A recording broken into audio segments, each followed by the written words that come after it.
Is this Prada setting powder worth it? You probably saw the title and the thumbnail and thought, Alicia, you are out of your mind. I absolutely am, especially when speaking about spending less, being more mindful about my dollar. When it comes to visiting luxury beauty counters in person, it is insanely dangerous for me. I expressed this when I visited Nordstrom, the Prada beauty counter over there. Hey Cynthia, when Cynthia was applying makeup on me, you get the full-on experience, you get deluxe samples, as I did from Ozzy this time over at Bloomies, who sold me the setting powder. Gave me deluxe sample of the Prada foundation, which I had already tried, and I have my thoughts about it. Hang on tight. We are here to talk about this guy right here. This powder wasn't on my radar. I saw it briefly and was like, don't need it. I don't know why when Ozzy applied it on me. Maybe it was because I was coming from an addiction Tokyo high. That video is coming on after this because I bought too much stuff. I was on a little bit of a shopping high. I decided to pass by Prada Beauty because the display over at Bloomingdale's here in NYC is just exquisite. They have their own room with the face analyzing device and everything on beautiful display. They got the mint stool. I mean, velvet mint, okay? It's beautiful and it's all on purpose to woo weak consumers like myself to be enchanted by everything from the color, from the displays, from the makeup that I think is strategically placed in order to catch someone like me and just waltz right in and spend $100 on a setting powder. But let's get into the nitty gritty, right? I wanted to thank Ozzy for sitting me down and just treating me like a queen. It was an amazing experience. And again, I know I'm not obligated to buy anything from these representatives, but I think for Ozzy to take the time in speaking about the powder and Prada Beauty and everything about it, and it's pretty, it's a nice powder, I bought it. Okay, did I have to buy it?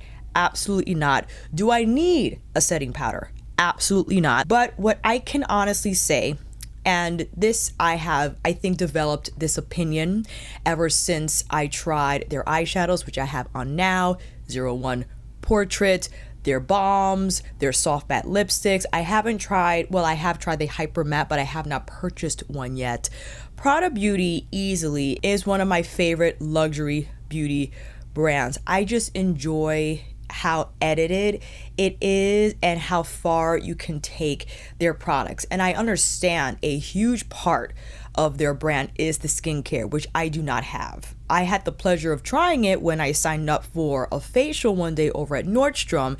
It was delightful, but something I will not do often and definitely will not spend my money on. So I take advantage of the color cosmetics from the Prada Beauty line. And again, their most recent addition to their makeup line, not only the setting powder, but their primer, which Ozzy was kind enough to also apply on me, and it felt nice on the skin. My skin had a velvety texture to it. It wasn't soft matte, but it wasn't dry either. It was soft and just had a silky quality to it. So if you guys were eyeing the primer, you know, something to look for, but I use CeraVe as my primer before foundation, therefore didn't have a reason to drop major dollars on the primer. But this setting powder, I think the appeal behind it is the fact that it is mint, and the mint color is the Prada Beauty brand's color, right? You see the mint here on the label for the compact box, and when you enter Prada Beauty, a counter or a mini room in a luxury retail store, it's mint everywhere. Mint for the display, mint for, the facial device, mint everywhere. This shade, I think, was chosen for its universal brightening properties. Allow me to pull up the product page because you have probably also recognized the mint green from their universal balm. Although in a lipstick form, lipstick design, you could apply that balm anywhere on your face, on your lips. And the priming products are the newest addition to the lineup. And again, we have the Prada Reset Rebalancing Setting powder. Prada Reset Rebalancing Setting Powder instantly delivers a mattified, soft focus effect on skin. This refillable Luxe Face Setting Powder helps minimize appearance of shine. The weightless hybrid texture stays breathable while minimizing the appearance of pores and extending the wear of makeup. Prada Reset's iconic Prada green color becomes transparent on skin for a seamless look. The plant-derived squalene infused formula in Prada Reset helps make the skin feel fresh, comfortable, and looks moisturized over time. Product benefits and highlights include suitable for all skin tones and skin types, sweat-proof, no white cast, no ashy finish, breathable, mattifies the skin to help minimize shine, and is refillable. The refillable compact and the case is a $90. I said $100 because of plus the tax. So yeah, $100. The Prada Reset refill is $60. So if you already have this compact, you technically can just buy the refill and save yourself $30. I got the compact because the other compact I have is reserved for my shadows, you know what I mean? Would it have been nice to have like a different colorway, maybe all silver instead of gold and silver, but whatever. It's still pretty. And you probably saw the footage run while I was reading the product description, and the first part was me applying the powder on bare skin, which is what Ozzy did to demonstrate its blurring abilities without makeup present. And that was one of the moments where I said, okay, I get it. Because you can say the Hourglass powder exhibits similar benefits with its blurring, soft focus properties because it's a baked powder, but I think the mint green does play a role, a stronger role in rebalancing discoloration under the eyes as it did here. And again, it's not so distinct, but I do see a difference from one side to the other, where one side is a little darker and the other side, without concealer, mind you, looks a touch more brightened. A touch. And I appreciate that because there might be days where I don't want to slap on concealer, I don't want to slap on some sort of foundation, and I can just use this powder to brighten up the under eyes and it not look out of place. It just looks more even tone and alive, which we all love. Then I proceeded to apply the Prada foundation in MN60.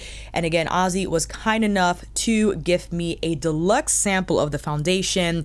And I had said initially that I didn't like the foundation. And looking back, I think it was because Cynthia might not have blended it enough on my skin, where she slapped it on, and sometimes we could get a little complacent with textures like the Prada foundation. Actually, Lisa's Seamless Skin Tint, similar texture between those two, and I would consider the Prada foundation, despite it being named one, a more of a skin tint, in my opinion. Is so lightweight and fluid, but you really got to work that into the skin. Otherwise, I feel it could sit on the skin, and not a lot. A little goes a long way because of its incredibly fluid texture. You can get away with applying too much, and when you strike the right balance between amount and blend, the Prada foundation is gorgeous. And just from the skin match alone, how it does have a blurring effect and corrective effect on my blemishes, it does even out my complexion,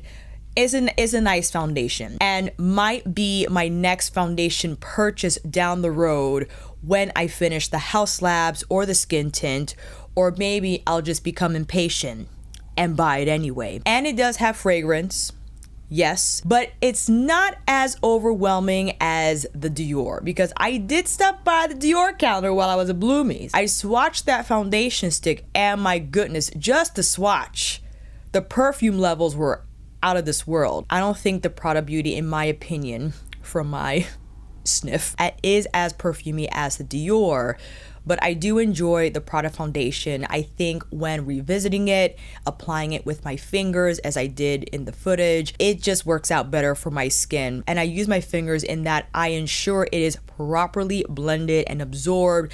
I also like to mix it with my concealer. In this case, I use Natasha Denona's concealer. And again, it's just silky fluid texture, works with anything and allows you to use fingers or to use a brush. But I like fingers because it ensures, again, the product is blended and well absorbed and it doesn't look like there's like a layer, a textured layer on top where it needs a little more zhuzhing, you know what I mean? And that's where I followed up with the Reset powder on top of my Natasha Denona and Prada Beauty Foundation cocktail. And this powder is extraordinary. The texture, it almost takes on one of a balm. It doesn't feel powdery, like there's no visible kickback in the powder when you touch a brush to it or even swipe a finger on top. It almost stays intact and it kind of has like this moussey quality about it where, again, the particles don't separate. There's nothing powdery about it, but it does apply like a powder on the skin and virtually undetectable. It melts into the skin, does not appear like I applied a powder, but evident that my skin has been mattified in some capacity, right? And you can control that level of matte that you wish to achieve by applying more powder, and it definitely doesn't look green, although under certain lighting, as I had seen under my boyfriend's bathroom lights, because Ozzy did take a small brush and really stamped it on there was a little bit, I did see a little bit of a green tint under my eyes. I think it's because he probably went a little overboard with the application. But if you're careful with this powder, because the entire point of this formula, in my opinion, is that there's no need to plop on a ton. I think we said goodbye to those loose powder bake days of 2015, where you're just piling on powder, not only under the eyes, but on the rest of your face. I have now subscribed to the light tap and punch, right? Just a light serving of powder under the eyes. Sometimes not on the entire triangular region here, but just here on the innermost portion of my under eye is where I need it. And this Reset powder just melts into the skin and it looks incredibly smooth. Not only does it look smooth, but it feels beautifully velvet soft. The texture that this powder leaves behind is extraordinary. I pat some down here on the center of my forehead and on portions that need a little more resetting, rebalancing, but I mostly keep it here under the eyes, center of the forehead. I could take a little here on my smile lines just to help soften them a bit, but my goodness, is this powder worth it? 100%. I know $90 is a lot of money, and you probably know that you are paying for the name. Yes. And I'm sure that the ingredients used in this powder are higher tier than others you might find from mid-tier brands, from drugstore brands. The fact that you have this custom mold, I think, to make the signature Prada triangle shape in the powder, and for them to nail this tinge of mint in order to work on multiple skin tones, I'm sure was a heavy task to achieve. And again, there's no like powderiness in the pan. You just see how lightweight it is, and again, it almost feels creamy, but virtually disappears when you apply it on the skin, and hopefully you were able to see that during the demo. My goodness, I felt incredibly guilty when walking away from that counter knowing I dropped this amount of money for a setting powder, but my goodness, it is truly life-changing. It is unlike any setting powder I have in my collection. The closest runner-ups, if you will, is the Chantecaille Gelée powder, like the face blurring powder that looks like a decoration. That guy, I have it, and the Hourglass. But this is in a league of its own in terms of texture and performance. The fact that it's this color, but it manages to still brighten and not distort my complexion. It enhances it in delivering the brightening qualities that it promises. It most certainly does. It's effective on bare skin, equally so on makeup. I adore it. I can't even imagine how it would look if you applied it with a damp sponge. I haven't used sponges in years, and I don't plan on doing so soon.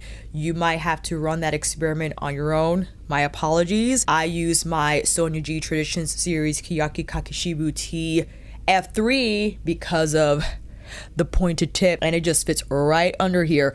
And if you're one to not use a ton of powder, you most certainly can use a smaller brush and be more precise where you place the reset powder, maybe right under the lash line where the creases are more prominent, maybe on smaller portions of your face, wherever you choose to apply this $100 powder. If you haven't already, because this released a few weeks ago, I'm late to the party. Okay, this is something I've mentioned already. I'm not one to run after new products at the moment. I'll wait on it. I'll see. This was a happy accident. I am thrilled to have this powder and will not be using any other setting powder ever again. I will not buy another setting powder until this is done. But it is gorgeous. It is absolutely gorgeous. It does have fragrance. If you are sensitive to it, I would proceed with caution. I don't know how this will fare out during April and May, but I probably won't be wearing much makeup anyway due to the fact that my allergies might be getting a little crazy and won't be wearing much makeup anyway during that time of year. But before and after the spring season, I'm wearing this powder. So let me know, friends, if you have tried not only the Prada Reset Balancing Setting Powder, but their primer. I heard through the grapevine that they might be coming out with the mascara. Now that will be a silly purchase for sure, because mascara just goes bad after 3 months, and to spend any more than like $20 on a mascara is completely ludicrous. But who knows? Who knows where we'll be at that time. And I'm just excited to see what else Prada has in store. But I'm looking forward to whatever else Prada Beauty decides to release. And let me know again if you have the reset powder, if you have the primer, if you picked up anything new eyeshadows, new lip balm, you know what I mean? I'll see you down in those comments. And if you like this video, if it was helpful to you in any capacity, please consider pressing that thumbs up. Maybe consider subscribing. See more of my videos, and stay tuned as I'll be back on here to show you the goodies I purchased from the Addiction Tokyo pop-up. Until then, I'll see you again soon.